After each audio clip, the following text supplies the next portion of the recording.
Yo, what's going on, y'all? It's Cone back here again today with another episode of After the Buzzer, the show where I recap the NBA games from the night.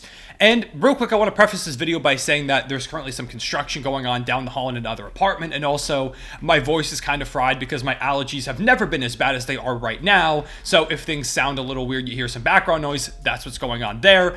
But even still, had to power through all of that to make this video because we just had game one of the Eastern Conference Finals last night between Boston and Miami, a series that I've really been anticipating, and I feel like hasn't received as much hype as the Western Conference Finals, which I guess makes sense. You know, you've got the whole Lakers brand involved in things. You've got a two-time MVP in Nikola Jokic, a franchise in themselves that are trying to make their first NBA Finals ever, while the Lakers, led by LeBron James and Anthony Davis, are trying to get their second title in that era. And also, the Lakers are just trying to continue to build on the fact that they've got 1 billion titles. So I understand why the Western Conference Finals is getting a bit more hype.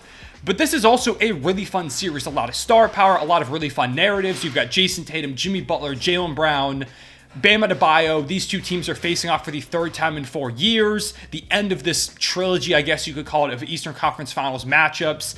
It's a really fun one coming into it, and game one did not disappoint. If we get more basketball like this going through the rest of the series, it's probably going to be a really fun 6-7 game matchup between these two squads battling to make the NBA Finals. Now, of course, coming into this game in the series as a whole, the Miami Heat are the underdogs, which I don't think anyone is surprised by. They're the 8th seed. They're going up against the Boston Celtics, who have home court advantage, went to the finals last year, and got the better of them in the Eastern Conference Finals themselves last season as well. So it makes sense that the Celtics were the favorites. And if you want my unofficial prediction heading into this series, I didn't have enough time to make one of those series preview videos like I wanted to, but my unofficial prediction going into this series before game one was Celtics in 7. So if you're wondering what it was, that's what it was. That way, if the Heat do end up winning this series, you can come back and clown me for that take, because I know a lot of you do like to do that. So that was my unofficial prediction, and it's because the Celtics, I feel like, are just the more well-rounded team. Of course, they've also got home court advantage, but I'm not at all doubting the Miami Heat. It felt wrong to pick against the Miami Heat because of everything that they've done so far. They have continuously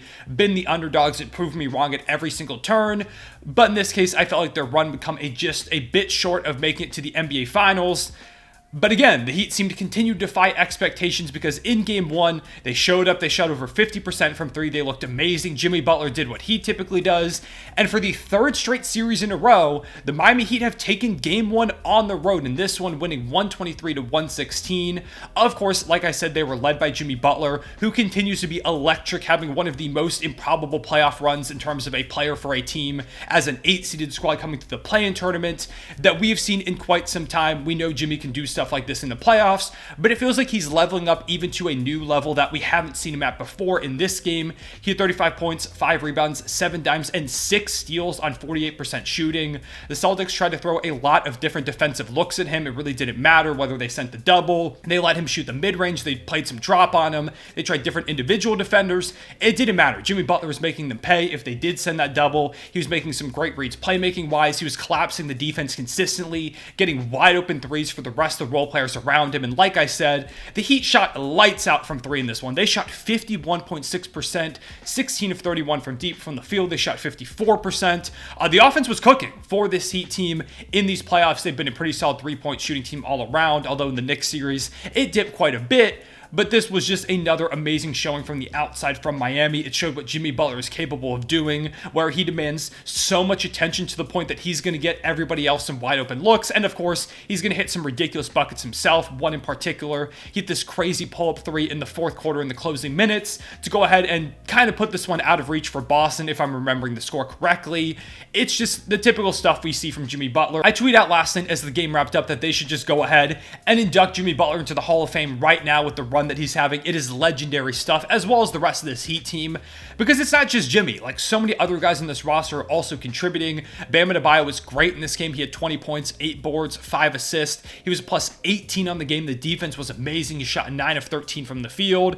Bam's been great this entire run. He's really answering the call of what the Heat need from him. He's being aggressive. He's knocking down mid-range jumpers. He's taking advantage of mismatches when he gets them. He's playing high-level defense. Bam is doing everything far in between that the Heat really need for them to be successful. The three-point shooters as well. Kevin Love, 3 of 4 from the field, 2 of 3 from 3 in this one, as well as a couple more crazy outlet passes. He had 6 boards to go with that. Max Strus, 3 of 5 from the three-point line, 15 points. Amazing performance from him. 15 from Gabe Vincent, 3 of 5 from deep.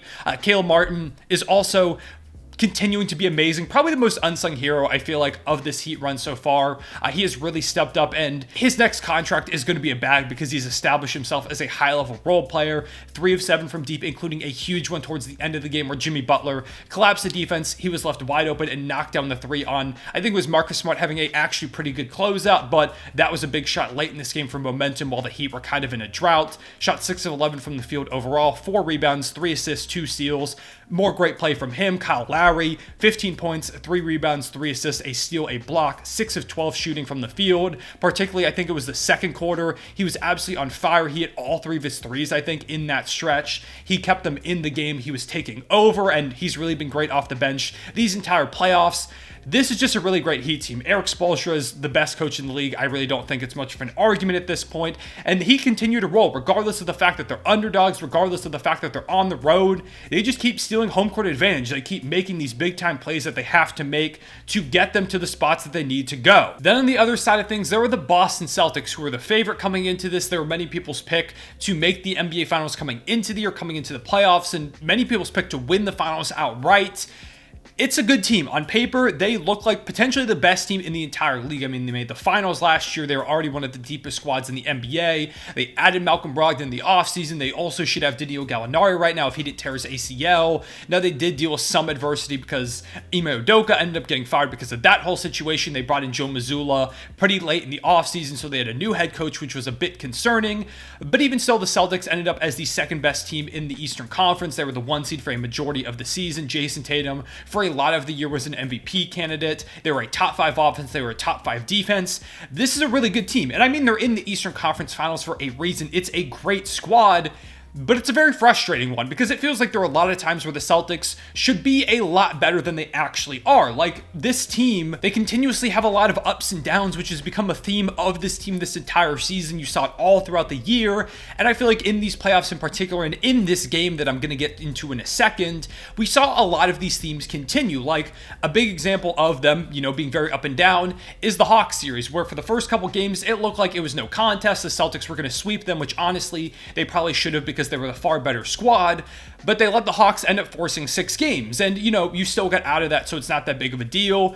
But you want to try and get these series done as soon as possible. Against the Philadelphia 76ers in Game 1, no Joel Embiid, which the Celtics should theoretically be able to beat a Sixers team without Joel Embiid at home pretty handedly, but James Harden absolutely torched them, and the Celtics end up losing Game 1. Now they win Game 2 and Game 3, but in Game 4 they end up losing. They go down 3-2 before eventually kind of, coming back up on that roller coaster, and they win Games 6 and 7, and in 7, Tatum had 51 points. They completely dominated the Sixers, and it looked like, okay, this is the best team in the league. They can be the best team in the league. This is what we should usually see from them. But again, we come into this series where they've got a chance to go ahead and make a statement in Game 1. And it's not all the Celtics, being frustrating. The Heat did a lot of things phenomenally, but this was the Celtics' chance. They had a lot of opportunities in this game to win, especially in the fourth quarter where the Heat offense kind of dried up. The Celtics were finally getting some stops. They had a few minutes straight to go ahead and actually make this a win for themselves, and they just couldn't execute. The offense completely devolved. Jason Tatum kind of stopped getting the ball for a little bit, which was weird because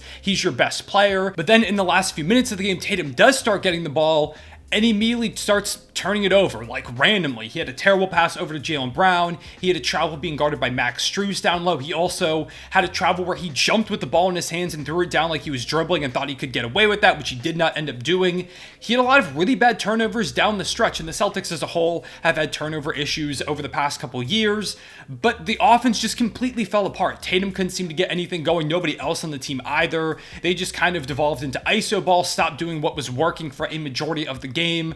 It was just a complete disaster offensively. And then defensively, they had some good possessions, but particularly in the third quarter, they completely fell apart. Like, they were letting the Heat torch them. And to add on to this, Joe Mazzulla, the entire third quarter where the Heat dropped a franchise record number of points. I'll quickly check the box score. I think it was 41 points that the Heat had in the third quarter. It actually might have been even more than that. But you think that at some point Joe Mazzulla would call a timeout, and he just straight up didn't. Like, he let them play through that entire thing, didn't call a single timeout in the third quarter. For some reason, I'm not able to find it in the box score right now. But he just didn't do that. When asked about it at the end of the game, he really just didn't give much of a reasoning for it. But it doesn't make sense. They scored 46 points. In the third quarter, they shot 6 of 9 from 3, 17 of 26 from the field. They were completely destroying the Celtics. The Celtics got outscored by 16 points in this third quarter. This was the difference. And Joe Mazzulla really never called a timeout. He just kind of let them go through it. They were getting destroyed. He also put in Peyton Pritchard for some reason, who has not played whatsoever any real minutes in these playoffs. Now, he's played in some garbage time minutes, but he hasn't been a part of the rotation whatsoever. Yet, for some reason, Mazzulla put him in when the defense already wasn't looking good, and the Heat completely targeted him. So I don't know why that was the adjustment that they went to. He never put Grant Williams in, who felt like he would have been a good fit in this game defensively. I don't quite know why Grant Williams has gotten completely relegated to the bench. I know he's not as good as he was last year, but even still, I feel like Grant could give you a bit of value. He's an upcoming free agent, so maybe his time in Boston is just completely done at this point. I mean, if I'm getting benched consistently in the playoffs, I'm also probably going to look elsewhere for my next contract. But I don't know why you wouldn't just give him a chance at some point in this game. You would go with Peyton Pritchard instead. I don't know why that was the adjustment that he tried to make. Also, the two big lineup did not work in this game. The Celtics started Robert Williams and Al Horford. It was not a success. It was great in the last couple games against the Sixers, but against the Heat, I just don't think it's going to work. They weren't able to keep up with things. Robert Williams, his stat line looked good, but when he and Al Horford were both in the game, and when Rob Williams was in the game in particular, the Heat's offensive rating was ridiculous. It just did not end up working, so I expect the Celtics to probably go back to their 3-guard wing, just one big and Al Horford type lineup like they've been doing over the course of a majority of these playoffs, so I expect them to go back to that. But yeah, there was just a lot of confusing things that happened in this game for the Celtics. Again, there's also a feeling of like Jason Tatum and Jaylen Brown aren't always on the same page. It felt like in the first half, they were both really aggressive. They were doing what they needed to do offensively. And then a lot of points in the second half, it kind of felt like a, your turn, my turn type of offense rather than the fun, free-flowing thing that happens sometimes with Boston, which again is part of the reason why they just could not seem to score the ball whatsoever in that fourth quarter. There are some moments where it feels like, okay, Jaylen Brown, Jason Tatum, best duo in the league, or at least up there in that conversation.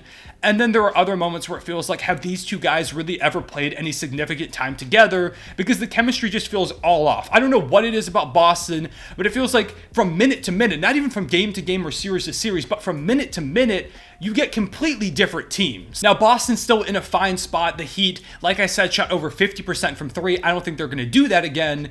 But just because they're not going to shoot that well from 3 doesn't mean that the Heat offense isn't going to continue to torch you. They have to step it up defensively. Offensively, they got to avoid having those struggles down the stretch. They've got to go ahead and figure out who should get the ball and when, just kind of do their thing. I don't know why they just seem to have these moments where they forget who they are, that they're the Boston Celtics, on paper potentially the best team in the league.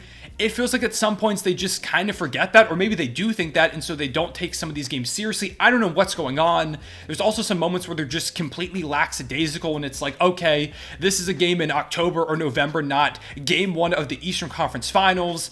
The Celtics are just confusing and really frustrating to watch sometimes. Again, it's not all the Celtics being up and down for the reason why they ended up losing this game. A lot of it was just the fact that Miami is a really good team. Like, they're in these conference finals for a reason. I understand they came into it as an 8 seed, but they're in the conference finals. Seeding doesn't matter anymore. It's just these two teams battling with a chance to go to the finals on the line. Jimmy Butler's been one of the best players in these entire playoffs so far. Bam Adebayo has been great. The role players are amazing. Eric Spoelstra's a great coach. The Celtics have to lock in. If you take this team anything less than completely seriously, they're not going to stand a chance in this series. You have to be ready. I expect the Celtics to come out and have a great game 2. It's what we saw against Philadelphia, where they lost game 1, and they were like, dang, saying we maybe could have had that one, but in game 2 they came out and got a blowout win. I don't know if it's going to be a blowout against Miami because this Heat team is just really, really good, but I do expect the Celtics to come back out in game 2, make some type of a statement.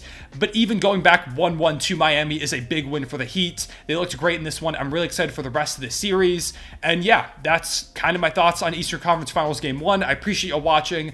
Make sure to leave a like and subscribe below if you did enjoy the video. It helps the channel out a ton. Also, comment down below, letting me know who you have winning this series. Do you think the Heat end up making the finals, the second 8 seed to ever do so? Or do you think the Celtics are able to bounce back after this loss and get the job done? Or do you think the Celtics are able to bounce back from this loss and end up making the finals in back-to-back years? With all that being said, again, I appreciate y'all watching. I will see you all later. Everyone, say it back.